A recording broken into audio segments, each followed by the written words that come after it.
ሰኞ ከቀኑ 9 ሰዓት ላይ የሚነበብ ግብረ ሕማም ነው።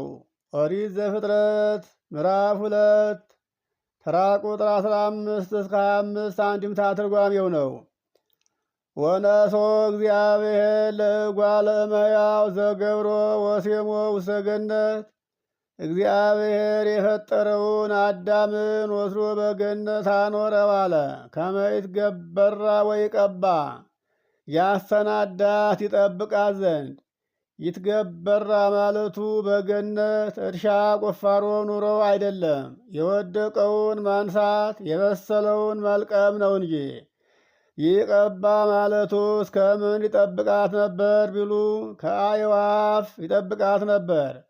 ምነው የገነት ፍሬ ቆርጠው በልተውት ወዲያውኑ ተክቶ ይገኝ የለምን ቢሉ ነዋየ እግዚአብሔር በከንቱ አይበላሽምና ለዚያ ነው። ይትካው ነዋየከ በከንቱ እንዳለ ሲራክ ምዕራፍ 5 ቁጥር 1 ላይ አንድም የገዥና የተገዥ ምልክት እንዲሆን ነው። ሀኬት እንዳይሰለጥንበትም ነው። አቂበ ሕግንም ሕግ መጠበቅንም ያስተምረው ዘንድ ነው። እንዲህ ማለቱ ወሴሞ ውስተ ገነት አለ። አዳምን በፈጠረው በ40 ቀን ሔዋንንም በፈጠራት በ80 ቀን በልጅነት አክሮ ወደ ገነት አግብቷቸዋል። የኋላ ሰዎች ይህንን አብነት አድርገው ይህንን ይዘው ሥራ ሰርተዋል። ወንድ ልጅ የተወለደ እንደሆነ በ40 ቀን፣ ሴት ልጅ የተወለደች እንደሆነ በ80 ቀን እጉለ ርግብ ዘውገ ማዕነቅ ይዘው ወደ ቤተ መቅደስ ይገቡ ነበር። ዛሬም እኛ ወንድ ልጅ ሲወለድ በ40 ቀኑ፣ ሴት ልጅ ስትወለድ በ80 ቀኗ ከቤተ ክርስቲያን ሂደን ተጠምቀን ስም ተሰይመን ሥጋውን ደሙን ተቀብለን የምንመጣ ሁነናል። ተራ ቁጥር 16 ወአዘዞ እግዚአብሔር ለአዳም ወይቤሎ እምኩሉ ዕፅ ዘሃለው ውስተ ገነት ብላ። እግዚአብሔርም አዳምን ፈጥሮ በገነት ካለው ዕፅ ሁሉ የተገኘውን ሁሉ ብላ ብሎ አዘዘው። ተራ ቁጥር 17 ወእምዕፅሰ ዘያርኢ ወያልየቡ ሰናየ ወእኩየ ትብላ እምኔሁ። አሁንም እግዚአብሔር አዳምን እንዲህ አለው፣ በጎውንና ክፉን ከሚያሳውቀው ከዕፀ በለስ ግን እንዳትበላ አለው። ስለምን እንዲህ አለው ቢሉ የገዥና የተገዥ ምልክት ሊሆን እንዲህ አለው። አዳም ጾምን ሲያስተምረው ነው። ምስጢሩ ግን አምላክነቴን እንዳትሻ አምላክ እሆናለሁ ብለህ እንዳትመኝ ሲለው ነው። አንድም ሥጋዬን ደሜን በማይገባ እንዳትቀበል ሰውነትን ንጹሕ ሳታርግ ቅዱስ ሥጋዬን ክቡር ደሜን መቀበል አይገባህም ሲለው ነው። እስመ በዕለተ ትበልዕ እምኔሁ ሞተ ትመውት። ከዚህ ዕፅ በምትበላበት ቀን ሞትን ትሞታለህ፣ አትብላ አለው። ይህ ማለት ሰውነትን ንጹሕ ሳታደርግ ቅዱስ ሥጋዬን ክቡር ደሜን የተቀበልክ እንደሆነ የመከራ የሞት ያገኝሃል ሲል ነው። ተራ ቁጥር 18 ወይቤ እግዚአብሔር ይኮነ ሰናየ ለእጓለ እመሕያው ይንበር ባሕቲቱ። እግዚአብሔርም እንዲህ አለ፣ አዳም ብቻውን መኖር አይገባውም አለ። አላ ንግበር ቢጸ ዘትረድኦ ሲል ነው። የምትረዳው ባልንጀራን እንፍጠርለት እንጂ አለ። ቢጽ በተፈጥሮ ነው። አንድም ዘይረድኦ እንዳለ ይሆናል። በእሱ ባህሪ ያለችና ሔዋን በአዳም ባህሪ ያለችና ነው እንዲህ ማለቱ። በምን ትረዳዋለች ቢሉ በወሊደ ውሉድ ልጆችን በመውለድ ትረዳዋለችና። በአቅልሎ ከበደ ዋይ ትረዳዋለችና። በአቅልሎ ከበደ ዋይ ማለት የሥጋ ፍትወተ ሥጋ በተነሳበት ጊዜ ከዚህ ትረዳዋለችና ሲል ነው። አንድም በሥራ ትረዳዋለች። እሱ የአፋውን ማለት የውጩን፣ የሜዳውን፣ የዱሩን፣ የቆላውን፣ የደጋውን ሥራ ይሠራል። እርሷ የውስጡን በቤቱ ውስጥ ያለውን በመስራት ትረዳዋለችና ስለዚህ የምትረዳው ረዳት የምትሆነው ሴት እንፍጠርለት አለ። አንድም ብቸኝነት ለሰው ጥሩ አይደለምና ብቸኛ ሁኖ ከመኖር ትረዳዋለች። ብቸኛ ሁኖ መኖር ጽኑ ገድል ነውና። ይህንንም ንግበር ቢጸ ያለውን የሚቀድመው አለ፣ የተላለፈ ነው። አሁን ወደፊት ወለአዳም እሰ የተረክበ ረድኤቱ ዘከማሁ ብሎ ያመጣዋልና ነው ይህን ማለቱ። ተራ ቁጥር 19 ወገብረ እግዚአብሔር አዲ አራዊተ ገዳም እምድር ወኩሎ አዕዋፈ ሰማይ ወአምጽኦሙ ሀበ አዳም። እግዚአብሔርም ዳግመኛ የዱር አራዊትን የሰማይ አዕዋፍን ከምድር ፈጥሮ ወደ አዳም አመጣቸው። ምነው ተፈጥሯቸውንማ ከአሁን በፊት ተናግሮት አልነበረምን ቢሉ ወአምጽኦሙ ለማለት ደግሞታል። ከመ ይርአይ ወምንተ ይስምዮሙ አዳምም አይቶ ስም ያወጣላቸው ዘንድ ነው። ስለምን ወደ እሱ አመጣቸው ቢሉ የገዥና የተገዥ ምልክት ሊሆን፣ ተገዥ ይመጣል እንጂ ገዥ አይሄድምና። አንድም አሁን ስም አወጣላቸው የሚል ነውና ወኩሎ ዘሰመዮሙ አዳም ለለ ነፍሰ ሕይወት ውእቱ ይኩን ስሞሙ። በደማዊት ነፍስ ሕያዋን ለሆኑት ሁሉ አዳም ያወጣላቸው ስም ይጠሩበት ዘንድ ነው። አዳም ባወጣላቸውም ስም እስከ ዓለም ፍጻሜ ድረስ ይጠሩበት ይኖራሉ። ተራ ቁጥር 20 ወሰመዮሙ አዳም ለኩሉ በበአስማቲሆሙ ለእንስሳ ወለኩሉ አዕዋፈ ሰማይ ወለኩሉ አራዊተ ገዳም። ለእንስሳት፣ ለአዕዋፍ፣ ለአራዊትም ሁሉ አዳም ስም አወጣላቸው። ላም፣ በሬ፣ ዋኖስ፣ ርግብ፣ ዝሆን፣ አንበሳ፣ ነብር እያለ ወለአዳም እሰ የተረክበ ረድኤቱ ዘከማሁ። ለአዳም ግን እንደሱ ያለ ረዳት አጋዥ ሰው አልተገኘለትም፣ አልተፈጠረለትም ነበር። ታሪክ ጌታ ዓርብ በነግ አዳምን ፈጥሮ ቅዳሜ መፍጠሩን ተወ ይላል። እሁድ እንስሳትን አራዊትን ወደ አዳም አመጣለት፣ አዳምም ስም አወጣላቸው። ሰኞ ማክሰኞ አዕዋፍን አመጣለት፣ ለእነዚህም ስም አወጣላቸው። ረቡዕ በየብስ የተፈጠሩ ፍጥረታትን አመጣለት፣ አዳምም ለእነዚህ ሁሉ ስም አወጣላቸው። ሐሙስ በባህር የተፈጠሩ ፍጥረታትን ሁሉ አመጣለት፣ አዳምም ለእነዚህ ሁሉ ስም አወጣላቸው። ተባይትና እንስት ሁነው አይቶ ያን ጊዜያው እነዚህ አዳም እስካሁን ድረስ ስም ሲያወጣላቸው ወንድና ሴት መሆናቸውን አይቶ ከቶ ከኔ በቀር ብቻውን የተፈጠረ ፍጥረት የለምን ብሎ አዘነ። በዚህን ጊዜ ኢኮነ ሰናየ ለእጓለ እመሕያው ይንበር ባሕቲቱ ብሎ ንግበር ቢጸ ዘይረድኦ አለ።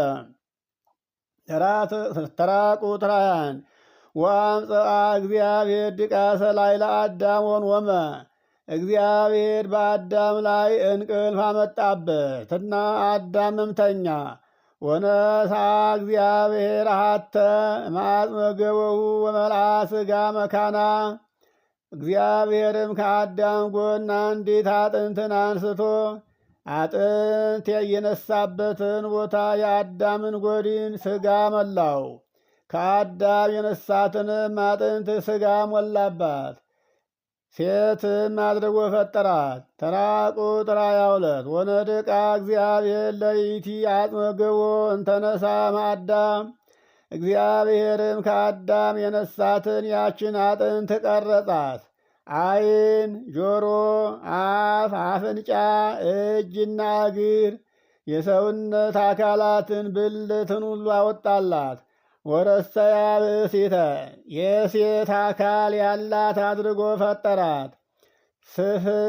ስትፍት አንድም ስትፍት ብርት አደረጋት ማለት የተዋበች የምታምር ቆንጆ አድርጎ ፈጠራት አለ። ወአምጽአ ሀበ አዳም መልክ ከደም ግባት አስተባብራ የያዘች የምታምር ቆንጆ አድርጎ ወደ አዳም አመጣት። አዳምም ከእንቅልፉ ተነስቶ ሳለ ሔዋንን ስለምን ፈጠራ? አዳምም ተኝቶ ሳለ አዳም በእንቅልፍ ላይ ተኝቶ ሳለ ሔዋንን ስለምን ፈጠራት ቢሉ ተዋህዷቸው በመኝታ ስለሆነ ነውና። አንድም ማእከለ ነቂ ሆነዊም ሁኖ ሳለ በእንቅልፍ መካከል ሁኖ ሳለ ስለምን ፈጥሯታል? በእንቅልፍና በነቂ በመንቃትና በማንቀላፋት ላይ ሁኖ ሳለ ፈጥሯታል። ስለምን እንዲህ አደረገ ቢሉ የጌታ ሥራው ሁሉ አማናዊ ነውና ስለዚህ ነው እንጂ ምታት አይደለም። ነቅቶ ሳለ ቢፈጥራት ባመመው ነበርና፣ ተኝቶም ሳለ ቢፈጥራት ይህቺ እንግዳ ፍጥረት ምንድናት ከየት መጣሽ ብሎ ባደረጋት ነበርና፣ ይህስ አይደለም። ነቅቶ ሳለ ቢፈጥራት እንዳያመው ማድረግ ይቻለው የለምን? ተኝቶም ሳለ እንቅልፍም ይዞት ሳለ ቢፈጥራት ባዕድ እንዳያደርጋት ማድረግ ለጌታ ይቻለው የለምን ብሎ የአዳምን ነቢይነት ለመግለጽ የአዳምን ነቢይነት ለመግለጽ ነው እንጂ አዳም ዛቲ አጽምየ የሚል ነውና። ለምሳሌ አዳም ማእከለ ነቂ ሆነዊም ሆኖ ቀዳሚት ሔዋንን እንዳስገኘ ሁሉ ጌታ በሰውነቱ መዋቲ በመለኮቱ ሕያው ሆኖ ዳግሚት ሔዋንን ጥምቀትን ለማስገኘቱ ምሳሌ ነውና አለ። የፈጠራትስ ከቀኝ ጎኑ ነውን ወይስ ከግራ ጎኑ ቢሉ ከግራ ጎኑ ነው። ይህም ይታወቅ ዘንድ ግራ ደም ይበዛበታል፣ ሴቶችም ደም ይበዛባቸዋልና ግራ ደካማ ነው፣ ሴቶችም ደካሞች ናቸውና። አንድም ከቀኝ ጎኑ ነው፣ አንድም ከቀኝ ጎኑ ነው። ይህም ይታወቅ ዘንድ ቀኝ ብርቱ ነው፣ ሴቶቹም ለተራድኦ ብርቱዎች ናቸውና። ቀኝ ፈጣን ነው፣ ሴቶችም ለተራድኦ ፈጣን ናቸውና። አንድም ለምሳሌ አዳም ከቀኝ ጎኑ ቀዳሚት ሔዋንን እንዳስገኘ ጌታም ከቀኝ ጎኑ ዳግሚት ሔዋን ጥምቀትን አስገኝቷልና። ያው ሲሆን ከፍ ብሎ ከግንባሩ ዝቅ ብሎ ከእግሩ ያልፈጠራት ከጎኑ የፈጠራት ስለምንድን ነው ቢሉ ከግንባሩ ፈጥሯት ይሆን ሴቶች ፈጽመው በኮሩ ነበርና። ዝቅ ብሎም ከእግሩ ፈጥሯት ይሆን ፈጽመው ሴቶች በተናቁ ነበርና። ከቤተሰብ በላይ ከባሏ በታች ሁና ትኑር ሲል ከመካከል ከጎኑ ፈጠራት። አንዲም ጎድን በልብስ በዲግ ይሰወራል፣ ሴትም ለባሏ ስውር ገንዘቡ ናትና። ወፍጥረታሂ ኢያኤጉቀክሙ እንዲል አንደኛ ቆሮንቶስ ምዕራፍ 11 ቁጥር 14 እስከ 15 ድረስ። ተራ ቁጥር 23 ወይቤ አዳም ሶብያ ዛቲ አጽም ማጽምየ ወስጋም ስጋዬ ለትኩነኒ ብእሲትየ። አዳም ያን ጊዜ ይቺ አጥንት ከአጥንቴ፣ አዳም ያን ጊዜ ይቺ አጥንት የአጥንቴ ፍላጭ፣ ይቺ ስጋ የስጋዬ ቁራጭ ናትና ሚስት ትሁነኝ አለ። እስመ እምታ ወጻቲቲ ባል ከምሆናት ከኔ ተገኝታለችና ሚስት ትሁነኝ አለ። አንድም ከእኔ ከባሏ ተገኝታለችና ሚስት ትሁነኝ አለ። አዳም ይላል ነቢዩ ሙሴ። ተራ ቁጥር 24 ወበእንተ ዘያድግ ብእሲ አባሁ ወእሞ ወይተለዋ ለብእሲቱ። ስለዚህም ነገር ከአዳም ጎን ስለተገኘች ወንድ አባት እናቱን ትቶ ሚስቱን ተከትሎ ይሄዳል አለ። ቆላ ብትወርድ ቆላ ደጋ ብትወጣ እሷን ተከትሎ ይሄዳልና። ወይ ከውኑ ክልኤሆሙ አሐደ ሥጋ፣ ሁለቱም አንድ አካል ይሆናሉ አለ። አንድ ክብር በመውረስ አንድ ልብስ በመልበስ ነው። አንድም ወበእንተዝ ፈቃደ ሥጋ በሚነሳበት ጊዜ የሃድግሞ ወይእቲኒ ተሃድግ አባሃ፣ ወንድ ልጅ ከእናቱ ላድርገው አይልም፣ ሴት ልጅም ከአባቴ ላድርገው አትልምና ይህም ፈቃደ ሥጋ ነው። ወንድ ልጅ ፈቃደ ሥጋ ቢደርስበት ከእናቴ ላድርገው አይልም፣ ሴት ልጅም ፈቃደ ሥጋ ቢነሳባት ከአባቴ ላድርገው አትልምና